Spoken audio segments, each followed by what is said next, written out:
The Grand Chamber of the Galactic Council had never been this quiet. 12,000 representatives from the most advanced species in the known universe sat in stunned silence as they watched the holographic display. The quantum anomaly, a writhing mass of impossible physics, consumed another star system while they watched helplessly. That was the Zenith 9 colony, announced High Counselor Orcs, their crystalline form dimming with distress. 17 billion souls, gone in an instant. The chamber erupted in a cacophony of translations, whispers, and desperate suggestions. Among the chaos, Junior Representative Techley fidgeted with their data pad, their 6 appendages moving with nervous energy. They had watched the council reject solution after solution, each more sophisticated than the last. The Orcs had tried to contain it with their legendary gravity manipulation technology. The Quantum Collective had attempted to decode its pattern with their organic supercomputers. Even the ancient Myriad, with their mastery of 11 dimensions, had failed to make any impact. The anomaly's expansion rate has increased by 47% since our last emergency session, the High Counselor continued. At this rate, it will reach the core worlds within 3 standard months. Techley's lowest hand brushed against an old report they'd archived months ago, a human research paper that had been summarily dismissed by the Council's Science Division. Something about quantum tunneling and dimensional stability, written by. Point of inquiry. Techley's voice cracked as they stood, immediately regretting their outburst as 12,000 pairs of eyes turned toward them. The Council recognizes Junior Representative Techley of the 3rd Quadrant, Orcs announced, their tone carrying a hint of impatience. Techley's skin shifted through several shades of anxiety before settling on a pale blue.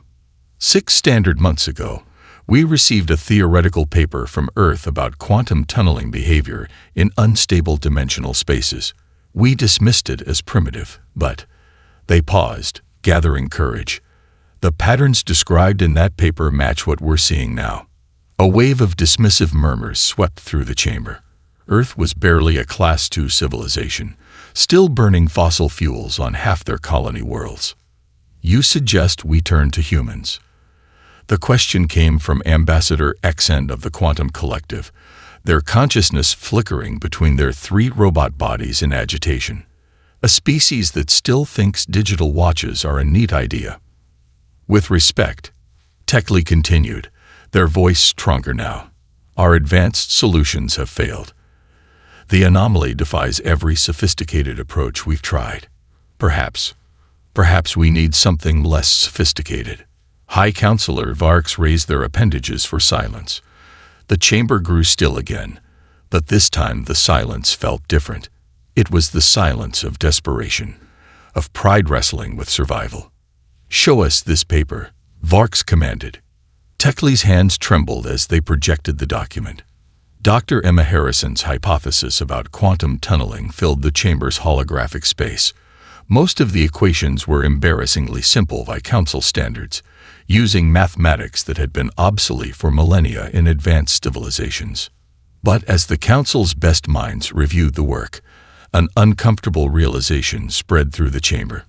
The humans' primitive equations predicted exactly what they were seeing now. The paper even included a theoretical framework for managing such anomalies, though the Council had been too dismissive to read that far 6 months ago. High Counselor, Techley said into the stunned silence, the author is still alive. She teaches at something called MIT on Earth. Orcs' crystalline form pulsed with deep blues of contemplation. The chamber waited, knowing the weight of the moment. Asking humans for help would be unprecedented. Many considered it beneath the dignity of the Council. Another star system winked out in the holographic display.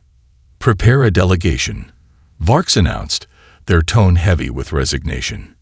If there's even a chance, we must try. May our ancestors forgive our desperation. As the chamber erupted in discussion, Techley sat down, their skin cycling through colors of relief and worry. They had just forced the Council to consider something unthinkable, asking a primitive species for help. Either they had just saved the galaxy, or they had just committed career suicide. Possibly both. Dr. Emma Harrison was having an unusual Monday morning, even by MIT standards. She stood before her quantum physics class, using 2 rubber chickens and a Nerf ball to demonstrate particle entanglement, when the air in the lecture hall began to ripple like heat waves off hot asphalt. "And this, ladies and gentlemen, is not part of today's demonstration," she said, pushing her glasses up her nose as her students' attention shifted from her impromptu props to the increasingly distorted space near the emergency exit. The distortion coalesced into what appeared to be a 7-foot-tall mechanical construct, gleaming with an otherworldly iridescence. Emma's first thought was that someone in the engineering department was pulling an elaborate prank. Her second thought, as the construct's chest cavity opened to reveal a holographic display of the Andromeda Galaxy, was that this was definitely not from the engineering department. Dr. Emma Harrison. The machine spoke in perfect English, its voice carrying an odd harmonic undertone. "I am Emissary Unit 7 of the Galactic Council. We require your assistance in preventing the collapse of approximately 18% of the known universe." A student in the back row dropped their laptop. Nobody noticed. Emma glanced at her rubber chickens, then at her watch. "All right, class dismissed. Readings for Wednesday are posted online. And," she paused, looking at the alien robot, "I apparently have a meeting." As the students filed out, many still filming with their phones, Emma approached the construct. "You know, there are proper channels for scheduling appointments with faculty members." "The situation is rather urgent," the emissary replied. "Your paper on quantum tunneling behavior in dimensionally unstable spaces. The one you rejected 6 months ago." Emma interrupted, crossing her arms. "I believe the exact words were disappointingly primitive understanding of basic quantum mechanics." The emissary's surface rippled with what might have been embarrassment. "Circumstances have evolved. We are currently experiencing exactly the phenomenon you described. 3 civilizations have already been lost." Emma walked to her desk, pulled out a worn leather chair, and sat down heavily. "Show me." The hologram expanded, filling the lecture hall with a 3-dimensional map of the Andromeda Galaxy. A massive void was spreading through its spiral arms, consuming everything in its path. Emma watched, her face illuminated by the ethereal light, as an entire star cluster vanished into nothingness. "Our most advanced civilizations have failed to stop it," the emissary continued. "The Quantum Collective, the Myrid, even the Orcs. Never heard of them," Emma said, still studying the hologram. "But I'm guessing they're all very impressed with themselves. They are among the most sophisticated species in—" "That's your problem right there," Emma interrupted again, standing up. "You're all too sophisticated. Sometimes you need a sledgehammer, not a laser scalpel." She walked through the hologram, waving her hand through the representation of the quantum anomaly. "I'll help, but I'm doing this my way. I pick my team, I set the approach." The emissary's surface rippled again. "The Council has prepared a list of the galaxy's foremost experts in quantum mechanics." "No," Emma said firmly. "I need people who think wrong. People who see problems differently. I need humans. The fate of trillions hangs in the balance, Dr. Harrison. This is not the time for—" "Exactly why we need to try something different," she cut in, already pulling out her phone. "Your experts have failed. Time to try the amateurs." She started typing a message. "First, I need a chaos mathematician who spends too much time playing video games. Then my brother, who blows things up for a living but minored in philosophy. And a crisis psychologist who runs disaster simulations." The emissary stood perfectly still, processing. "The Council will not approve." Emma looked up from her phone, a slight smile playing on her lips. "Well, they'd better decide quickly. How many civilizations have you lost since this conversation began?" The machine's silence was answer enough. "That's what I thought," Emma said, hitting send on her message. "Time to show the galaxy how humans solve impossible problems." The MIT Faculty Lounge had never hosted such an unusual gathering. Jack Murphy sat cross-legged on a worn leather couch, his laptop balanced precariously on his knees as he wrote equations while simultaneously managing his Twitch stream. Tom Harrison was examining the emissary with the same careful attention he usually reserved for unstable demolition sites, while Dr. Kate Williams observed everyone's interactions with barely concealed professional fascination. "Let me get this straight," Jack said, not looking up from his screen. "You want us to solve a problem that the most advanced civilizations in the galaxy couldn't figure out." "That's exactly why I called you," Emma replied, pacing in front of the whiteboard sheet filled with calculations. "They're too smart for their own good. They've forgotten how to think dangerously." The emissary stood in the corner, its surface occasionally rippling with what Emma had started to recognize as distress. "The Council expected you to select quantum physicists, not. What was your occupation again, Mr. Murphy?" "I'm a chaos mathematician who pays the bills by speedrunning video games on Twitch," Jack answered, finally looking up. "Currently holding 3 world records and 2 theoretical breakthroughs in nonlinear dynamics." "And you believe this qualification is relevant to our crisis?" Tom chuckled, his demolition safety vest still on from the job site he'd left. "More relevant than you'd think. Jack sees patterns nobody else does because he spends his time breaking games in ways their designers never imagined." "Precisely," Emma said, capping her marker. "The Council's experts are trying to solve this by the book. But there is no book for this situation. We need people who think outside not just the box, but outside the whole damn warehouse." Dr. Williams leaned forward, her practiced crisis counselor's voice cutting through the tension. "From a psychological perspective, the Council's approach reveals an interesting paradigm. They're trapped by their own expertise, suffering from what we might call advanced civilization syndrome. They can only think in terms of perfect solutions." The emissary's surface swirled with confused patterns. "Perfect solutions are ideal." "Perfect solutions are what got you into this mess," Tom interrupted, pulling out his own notebook. "Sometimes you need to break things more to fix them properly. Any demolition expert can tell you that." "Which is why," Emma continued, "we need Jack's understanding of how systems can be exploited, Tom's knowledge of controlled destruction, and Kate's expertise in how people and systems behave under crisis. Perfect solutions aren't working. Time to try some imperfect ones." The emissary processed this for a moment. "The Council expects a detailed plan within 12 hours. "The Council can expect whatever they want," Emma said, drawing a new diagram on the whiteboard. "We'll solve this problem like humans solve every problem. Messily, creatively, and probably while ordering pizza." "Speaking of which," Jack chimed in, closing his laptop, "my viewers just ordered us 10 large pizzas. They're pretty invested in this whole saving the galaxy thing now." "You told your viewers about this?" The emissary's voice carried a note of alarm. "Relax," Jack said, standing to stretch. "They think it's a new ARG I'm beta testing, but their suggestions are actually pretty interesting. One of them pointed out that the anomaly's expansion pattern looks like a glitch in Metroid Prime's wave beam physics." Tom walked to the whiteboard, studying Emma's new equations. "You know, he's not wrong. If we treat this like a system failure instead of a natural phenomenon." "Exactly," Emma smiled. "The Council keeps trying to fix the problem. We're going to break it properly." Dr. Williams pulled out her crisis simulation notebooks.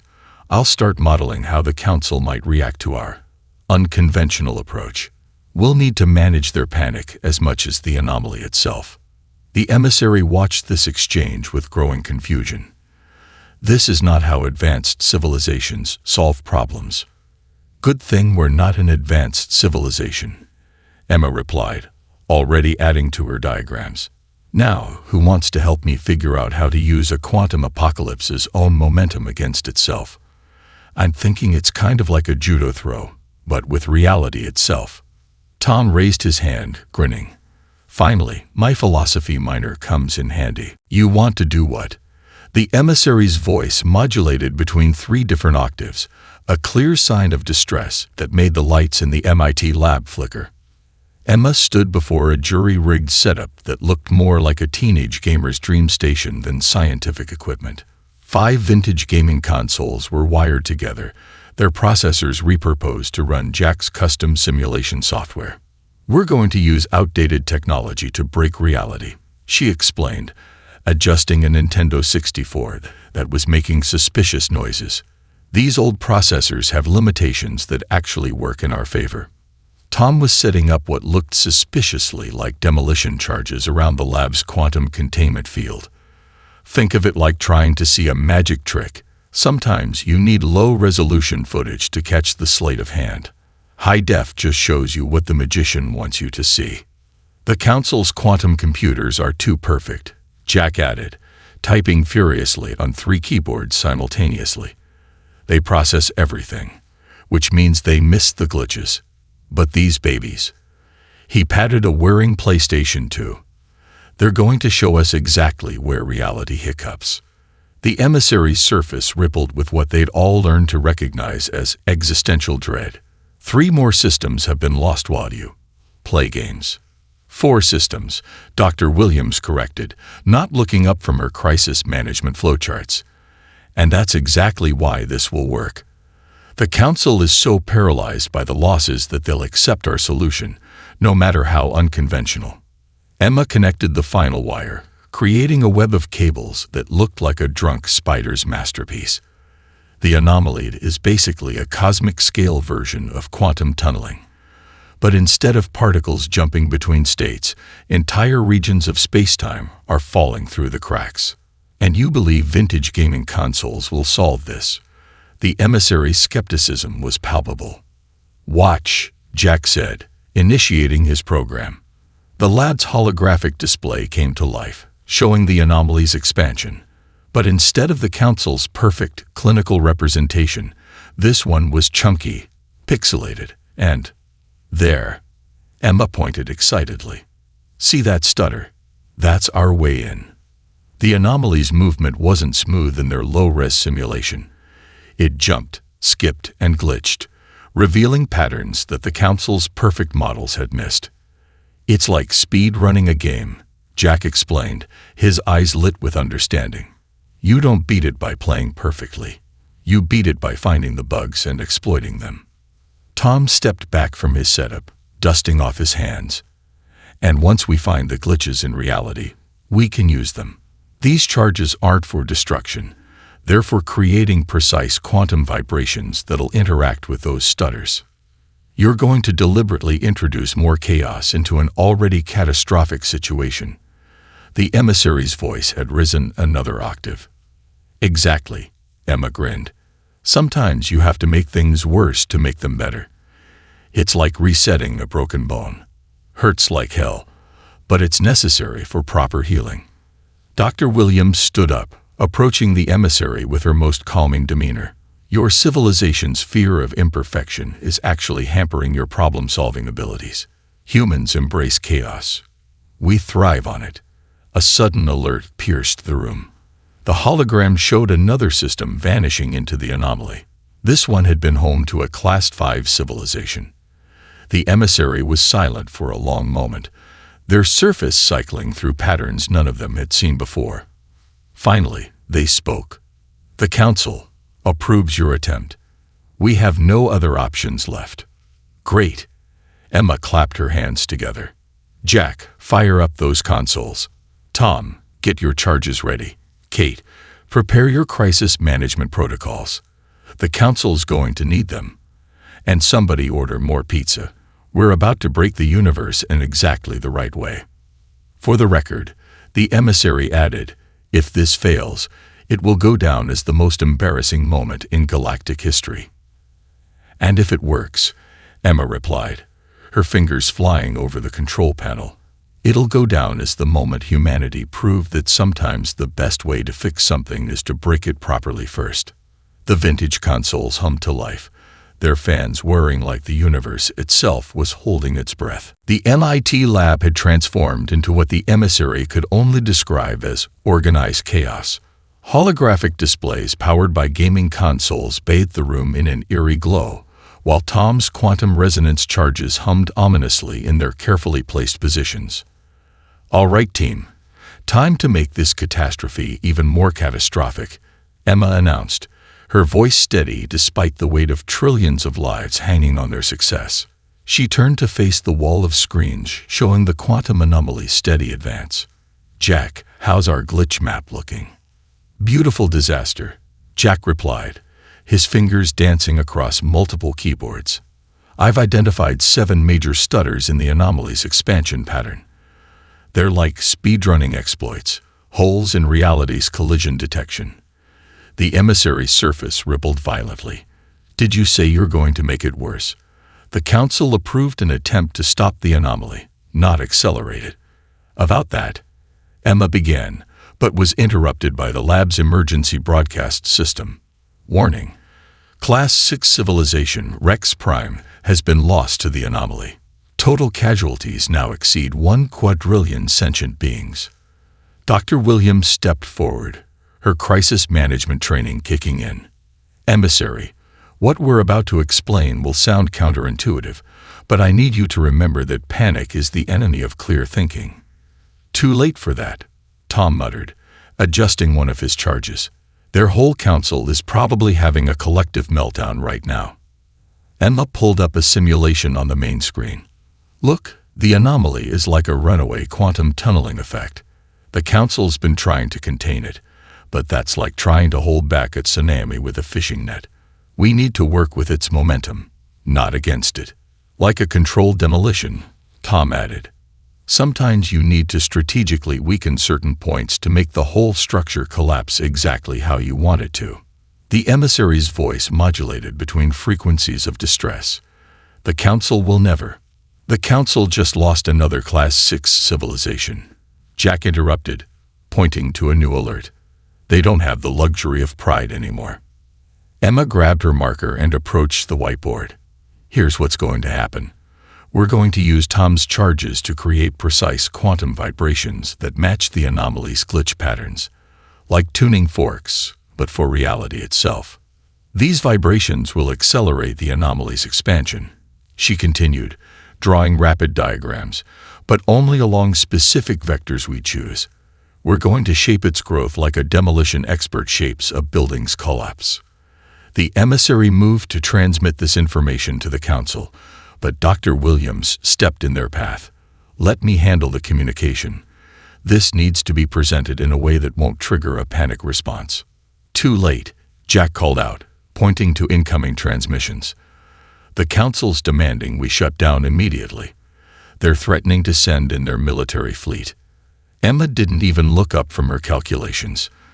"Tell them their fleet will be about as useful as throwing rocks at a black hole." "Actually, don't tell them that. Kate, how would you phrase it?" "I'll handle it," Dr. Williams said, already composing a diplomatic response. "I'll emphasize the controlled nature of our approach and the predictive models showing success." "Speaking of models," Tom called out from his station, "charges are ready. If we're going to do this, it needs to be now. The anomaly's approaching another major population center." Emma straightened up, looking at each member of her team. "This is it. Once we start, there's no going back. If we're wrong, we'll go down in history as the humans who made the galaxy's worst disaster even worse." "And if we're right?" Jack asked, hands poised over his controls. "Then we'll go down in history as the primitives who saved the galaxy by breaking it properly." Emma took a deep breath. "Places, everyone. Tom, charges it ready. Jack, keep those glitch maps updating. Kate, keep the council from having a collective aneurysm. And somebody put on some music. If we're going to potentially doom the galaxy, we should at least have a soundtrack." The emissary watched in horrified fascination as AC/DC's Thunderstruck began playing through the lab's speakers. "Let's make this worse," Emma grinned, in exactly the right way. Everything went spectacularly wrong, exactly as planned. Until it didn't. The MIT lab's displays erupted with warnings as Tom's quantum charges detonated in sequence. The holographic representation of the anomaly writhed and twisted, its expansion rate doubling, then tripling. And then something unexpected happened. Emma. Jack's voice carried a note of concern as he stared at his screens. We've got a second anomaly forming. The emissary's surface turned a shade they'd never seen before, something between abject terror and digital panic. 2 anomalies. You've doomed us all. The Council is receiving this telemetry, yes. Dr. Williams interrupted smoothly, her crisis management voice in full effect. But I suggest everyone take a deep breath and look at what's actually happening. Emma was already there, her eyes darting between displays, a growing smile on her face. It worked. Holy hell, it actually worked. What worked? The emissary demanded. There are now 2 universe-ending catastrophes instead of 1. Tom stepped back from his control panel, wiping sweat from his forehead. Look at the size difference. The new anomaly is barely 1/10 the size of the original. And look at how it's forming. It's perfect, Jack whispered, his fingers flying across keyboards. The glitches in our low-res monitoring system, they weren't errors. They were showing us something the Council's perfect computers couldn't see. The anomaly isn't just consuming space-time, it's processing it. Emma grabbed her marker, starting to fill a new whiteboard. It's like when you find a repeatable glitch in a game. Jack, your speed-running background just helped us understand the universe better than 1,000,000 quantum supercomputers. The emissary's confusion was palpable. You're celebrating. The situation is twice as dire. No, Emma grinned. It's infinitely more manageable. We just proved quantum anomalies can be artificially generated and controlled. The second anomaly is following the exact parameters we set with Tom's charges. Which means, Tom added, already recalibrating his equipment, we can create them at will. And if we can create them, we can control them. Jack finished, pulling up new simulations. Look at this pattern.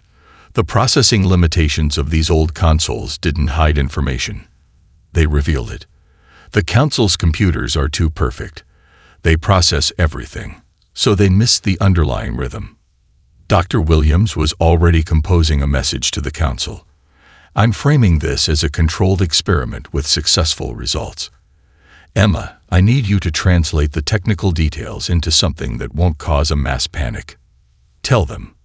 Emma paused, thinking. Tell them we've successfully modeled the anomaly's quantum signature by introducing a controlled variable. The second anomaly proves our theoretical framework and provides a testbed for our solution. The lab speakers crackled with incoming Council transmissions, a cacophony of alien languages all expressing various levels of disbelief and horror. They're not buying it, the emissary warned. Show them this, Jack said, pulling up a new display. The original anomaly's expansion rate just decreased by 0.03%. It's minimal, but it's the first decrease recorded since this crisis began. The transmission suddenly went quiet. Emma stepped into the center of the lab, addressing the Council through the emissary's communication systems. Distinguished Council members, what you're seeing isn't a failure. It's the first successful test of human-engineered quantum manipulation at a cosmic scale.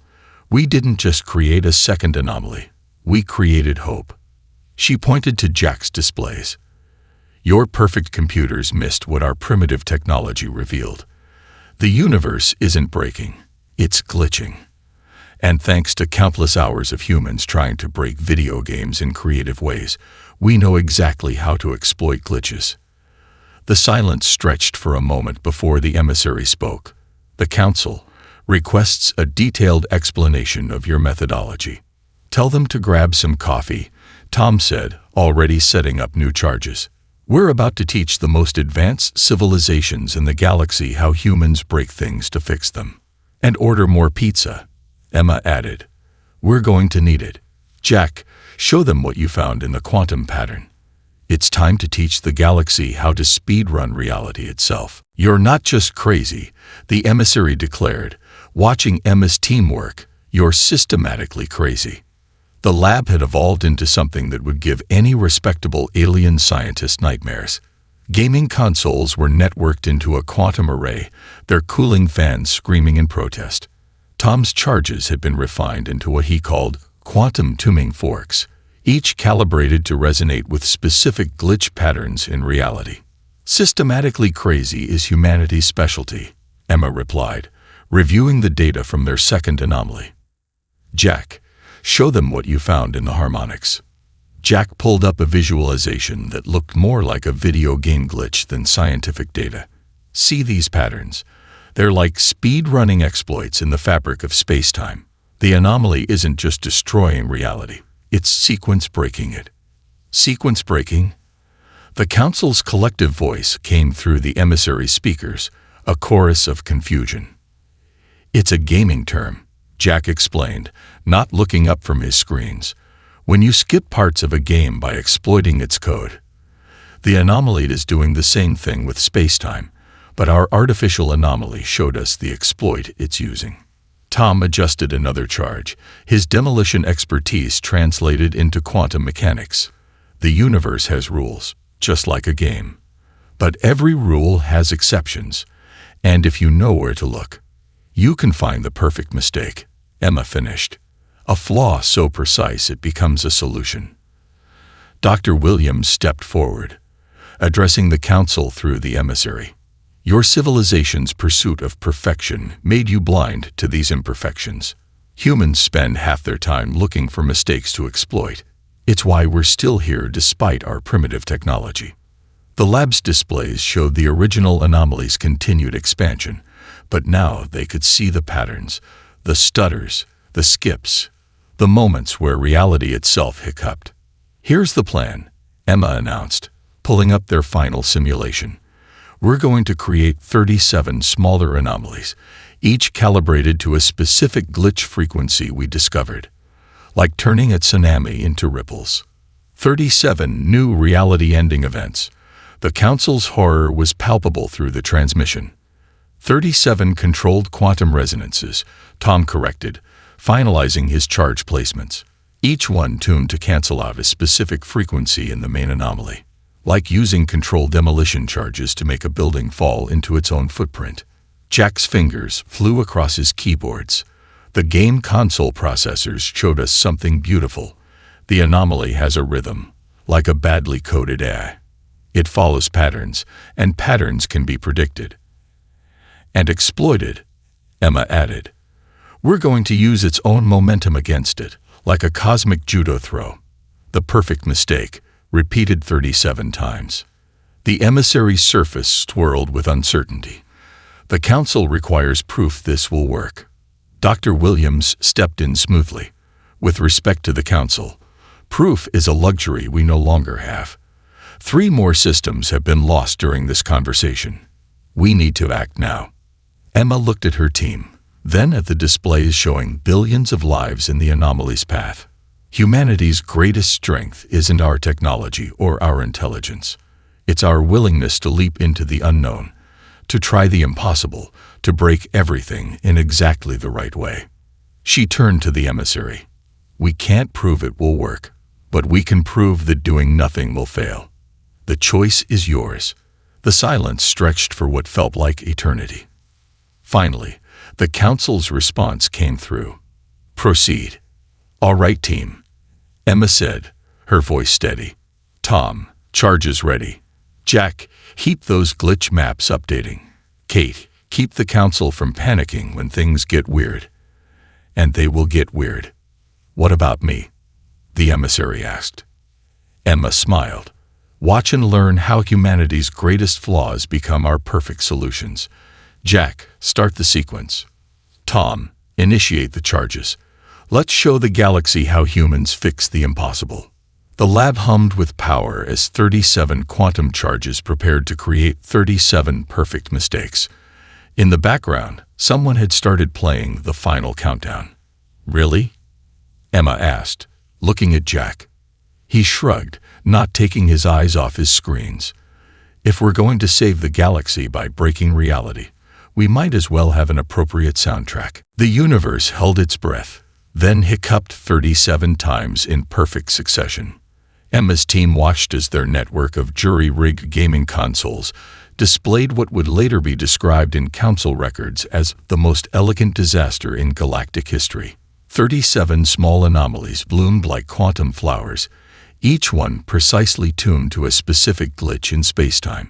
"Holy shit," Jack whispered, watching his displays. "It's actually working. The main anomaly's expansion rate is dropping. It's trying to process too many errors at once. Like overloading a game's physics engine." Emma nodded, her eyes fixed on the data streams. "Force it to handle too many calculations, and..." The main hologram showed the impossible. The massive anomaly that had threatened galactic civilization was stuttering, its edges becoming unstable as it encountered their artificial quantum disruptions. "The Council is detecting widespread reality fluctuations," the emissary announced, their surface rippling with conflicting patterns. "They're demanding to know if this is part of the plan." Dr. Williams was already responding. "Tell them everything is proceeding exactly as calculated. The apparent chaos is a necessary component of the solution. Got to break it to fix it," Tom added, monitoring his quantum charges. "Those fluctuations are like controlled demolition waves, pushing the anomaly's energy back in on itself." The lab's speakers erupted with council transmissions, thousands of advanced civilizations watching in horror and fascination as humanity's desperate gambit unfolded. Then it happened. The main anomaly, confronted with 37 perfectly imperfect copies of itself, began to collapse. Not with a bang, but with what Jack would later describe as reality's blue screen of death. "It's working," Emma shouted, her professional demeanor finally cracking. "The quantum resonance is forcing it to resolve its own paradox." "Jack, show me the pattern analysis." Jack's screens displayed a cascade of data. "The anomaly is caught in a feedback loop. It's like when you force a game to reference its own memory address. It has to crash in a specific way." "The Council's computers are confirming," the emissary announced, their voice modulating with something close to awe. "The anomaly is consuming itself. It's actually working." They watched as the threat that had baffled the galaxy's greatest minds was undone by outdated gaming technology and human stubbornness.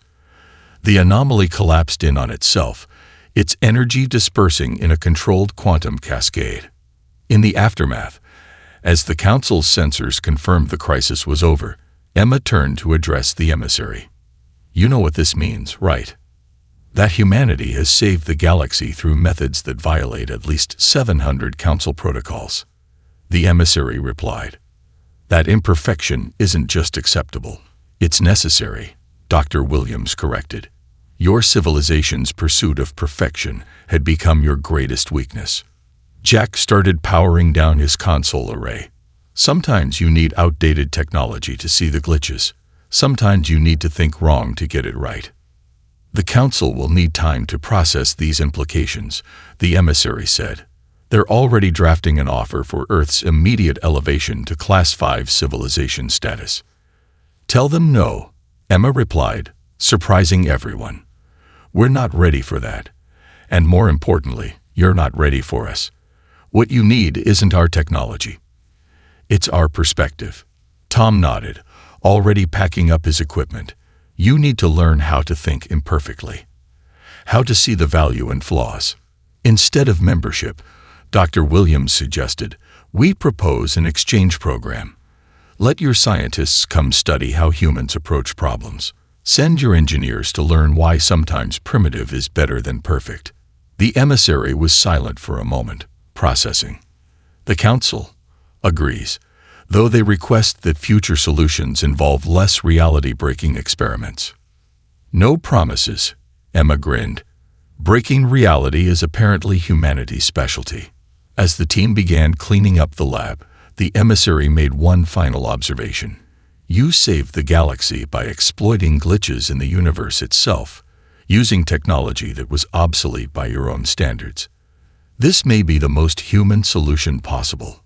"Exactly," Emma replied, looking at her team of misfits who had just rewritten the laws of physics using game consoles and demolition charges. "Our greatest flaw is thinking that flaws are always bad. Sometimes they're exactly what you need." The universe, newly stable but slightly glitchier than before, seemed to agree.